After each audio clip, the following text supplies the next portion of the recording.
Excavation team को घने जंगल के बीच जमीन के अंदर जाता एक पाइप दिखाई देता है। ये काफी हैरानी की बात थी क्योंकि जहां पर वो खड़े थे वो एक पुराना डेड वॉल्केनो था जिसको पेड़ पौधे और घास ने पूरी तरह कवर कर लिया था।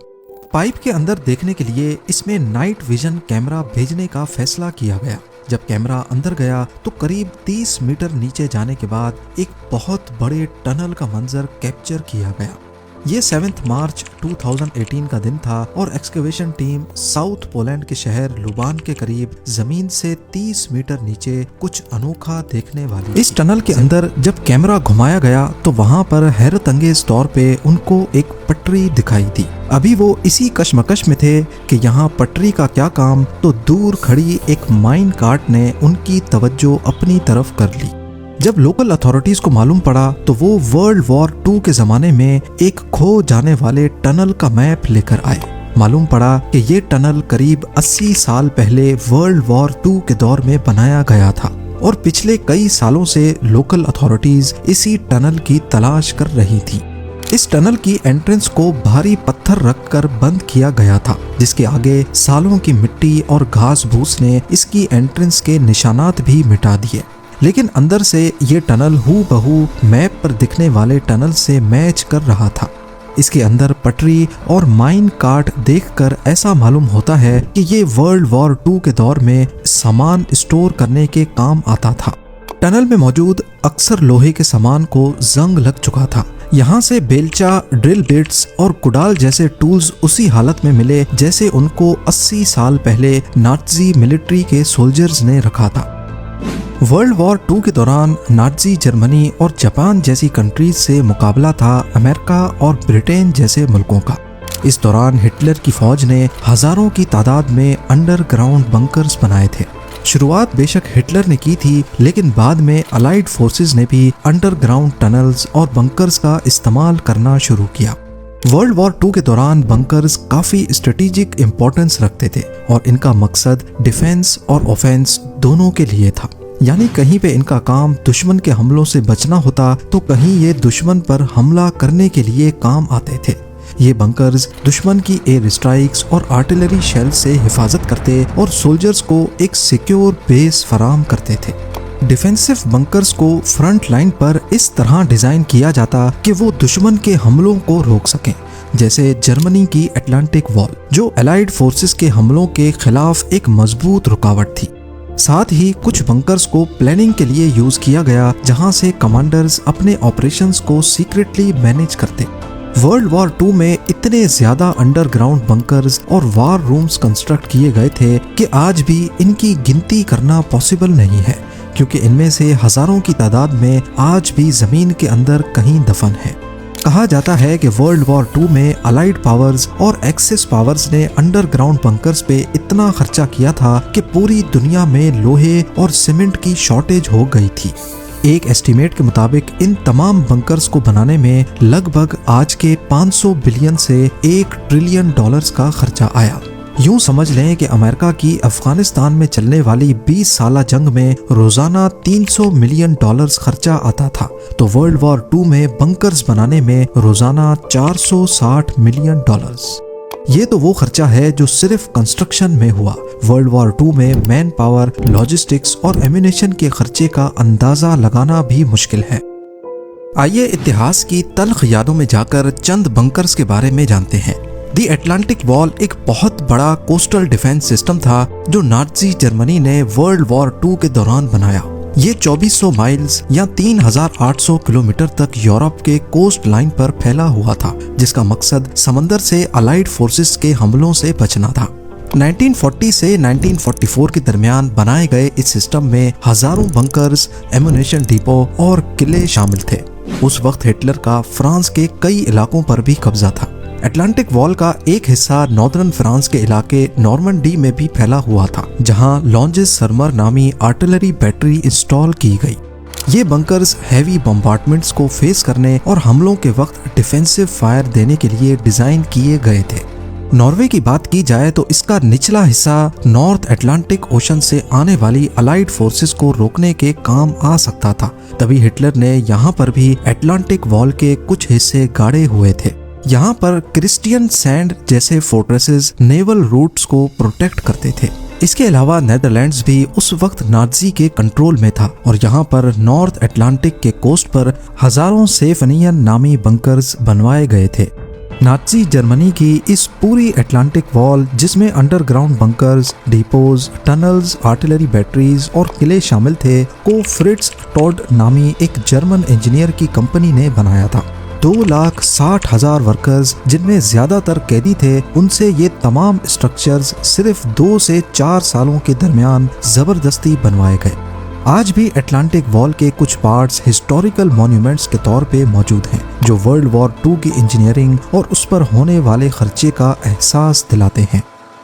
जब हिटलर ने अटलांटिक वॉल बनाई तो उस वक्त अलाइड पावर्स के वहमो गुमान में भी नहीं था कि आगे चल के उनको कितनी मुश्किल का सामना करना पड़ेगा। फिर 1942 में एक वाकया हुआ जिसने अमेरिका और ब्रिटेन की आंखें खोल कर रख दी। कैनेडियन फोर्सेस, जो अलाइड पावर्स का हिस्सा थीं, उन्होंने फ्रांस के इलाके डिएप पर एक हमले की प्लानिंग की, जिसको आज डिएप रेड के नाम से याद किया जाता है। इस हमले का मकसद हिटलर की बनाई गई अटलांटिक वॉल को समझना था कि आखिर वो काम कैसे करती है। इन मजबूत कंक्रीट बंकर्स ने अलाइड अटैक को बुरी तरह नाकाम बना दिया। अलाइड ट्रूप्स जो कोस्ट लाइन पर लैंड करने की कोशिश कर रहे थे, वो नाजी जर्मनी के पावरफुल क्रॉस फायर का शिकार बन गए। ये अलाइड फोर्सेस के लिए एक बहुत बड़ा झटका था, क्योंकि उनको अटलांटिक वॉल की मजबूती से इतनी तवक्को नहीं थी। इस मिशन में 6,000 अलाइड सोल्जर्स आए थे, जिसमें से 3600 या तो मारे गए या फिर नाजी के हाथों कैदी बन गए। डिएप रेड के बाद अलाइड फोर्सेस को समझ आ गया कि अगर उन्हें हिटलर की हुकूमत पर कामयाब हमला करना है तो उन्हें भी बंकर्स और डिफेंसिव सिस्टम की प्लानिंग में काफ़ी इन्वेस्टमेंट करनी होगी। लिहाजा यूनाइटेड किंगडम, फ्रांस और सोवियत यूनियन समेत कनाडा में भी बंकर्स और टनल्स की कंस्ट्रक्शन में खूब खर्चा किया गया। चर्चिल वॉर रूम्स एक अंडरग्राउंड कॉम्प्लेक्स था जो लंदन में बना था। ये वर्ल्ड वॉर 2 के दौरान British prime minister Winston Churchill का हेडक्वार्टर था। ये कॉम्प्लेक्स स्पेशली इसलिए डिजाइन किया गया था कि नाजी जर्मनी की एयर स्ट्राइक से महफूज रहा जा सके। फ्रांस की मैजिनो लाइन, जो वर्ल्ड वॉर 1 के बाद बनाई गई थी, यहाँ भी नए अंडरग्राउंड बंकर्स और टनल्स बनाए गए। फ्रांस को यकीन था कि ये सिस्टम उनकी हिफाजत करेगा, लेकिन वर्ल्ड वॉर 2 में जर्मनी ने मैजिनो लाइन को साइड लाइन करते हुए बेल्जियम के रास्ते से फ्रांस पर कब्जा कर लिया। दुनिया के दूसरे कोने में जापान, जो वर्ल्ड वॉर 2 में हिटलर का साथ दे रहा था, वहां पर भी सैकड़ों अंडरग्राउंड बंकर्स खोदे गए। ईओ सीमा के अंडर एक पूरा नेटवर्क बनाया गया, जिसमें hidden artillery positions, storage rooms और लिविंग क्वार्टर्स शामिल थे। ये टनल्स अलाइड फोर्सेस के हमले के वक्त सरप्राइज अटैक्स के लिए यूज होते थे। ओकानावा के बंकर्स और टनल्स ज्यादा बड़े पैमाने पर और पेचीदा थे, जहां हजारों जापानीज सोल्जर्स डिफेंस और रेजिस्टेंस के लिए पोजीशन में रहते। ये डिफेंसिव सिस्टम अलाइड इन्वेजन्स को डिले करने और ज्यादा से ज्यादा को मौत के घाट उतारने के लिए डिजाइन किया गया था। वर्ल्ड वॉर 2 के दौरान तमाम कंट्रीज के बनाए जाने वाले बंकर्स की इंजीनियरिंग किसी चमत्कार से कम नहीं है।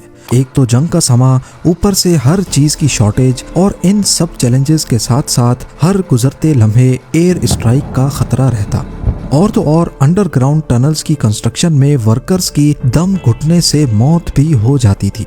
लेकिन इन सब चैलेंजेस के बावजूद हजारों बंकर्स ना सिर्फ बनाए गए, बल्कि इनमें से काफी सारे तो आज तक जमीन के नीचे उसी हालत में छुपे हुए हैं, खास तौर पर जो एक्सेस पावर कंट्रीज में बनाए गए थे, क्योंकि वर्ल्ड वॉर 2 के बाद जब उनका राज वहां से खत्म हुआ, उस वक्त या तो वहां से सोल्जर्स बंकर की एंट्रेंस को बंद करके भाग गए या फिर उसी के अंदर मर गए।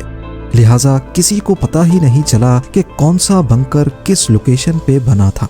एक तरीका था इन तमाम बंकर्स और टनल्स की लोकेशन पता लगाने का, और वो था हिटलर की गवर्नमेंट के पास मौजूद सीक्रेट डॉक्यूमेंट्स। लेकिन वो भी या तो जला दिए गए या फिर किसी ऐसी जगह छुपाए गए जिसका सिर्फ उसी को पता था जिसने ये छुपाए थे।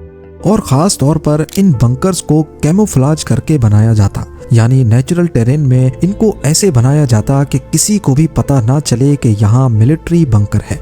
इसी वजह से जंग के बाद ये बंकर्स छुपे के छुपे ही रह गए।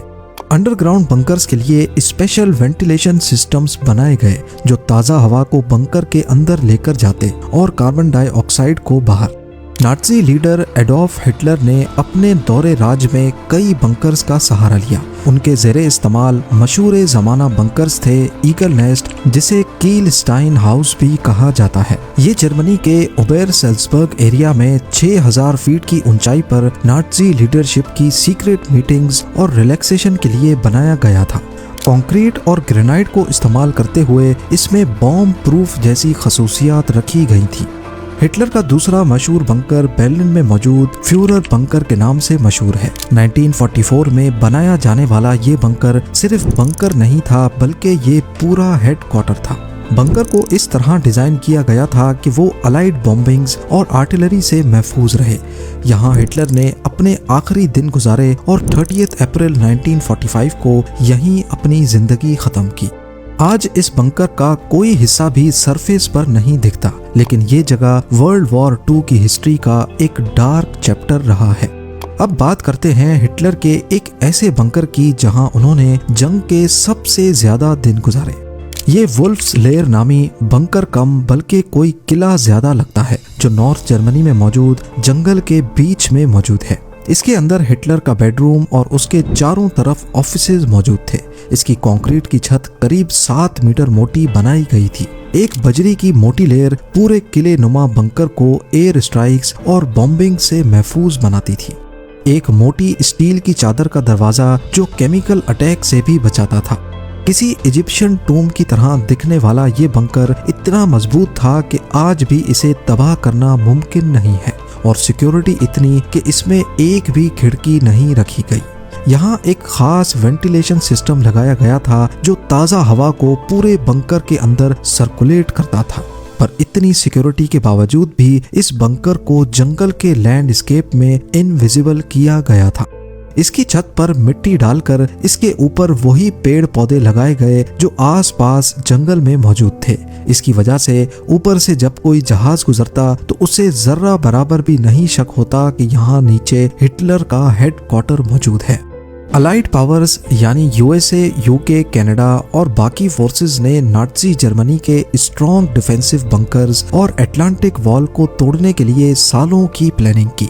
हिटलर की बनाई गई अटलांटिक वॉल से मुकाबला करने के लिए 1,56,000 से ज्यादा ट्रूप्स, 5,000 शिप्स और 11,000 एयरक्राफ्ट्स इस्तेमाल हुए। ये 6 जून 1944 का दिन था जिसको डी डे के नाम से याद किया जाता है। इस दिन जर्मनी ने अटलांटिक वॉल के बंकर्स और आर्टिलरी से अलाइड फोर्सेस का सामना किया, लेकिन उनकी प्लानिंग और रिसोर्सेज उतने इफेक्टिव नहीं रहे। अलाइड एयर स्ट्राइक्स और पैराट्रूपर्स ने जर्मन कम्युनिकेशन और डिफेंस का खूब मुकाबला किया। अलाइड फोर्सेस को शुरू में काफी नुकसान का सामना करना पड़ा, लेकिन आखिरकार वो नाज़ी जर्मनी का यूरोप पे कंट्रोल तोड़ने में कामयाब हो गए। उम्मीद आप लोगों के प्यार भरे कमेंट्स का बेहद शुक्रिया। मिलते हैं अगली शानदार वीडियो में।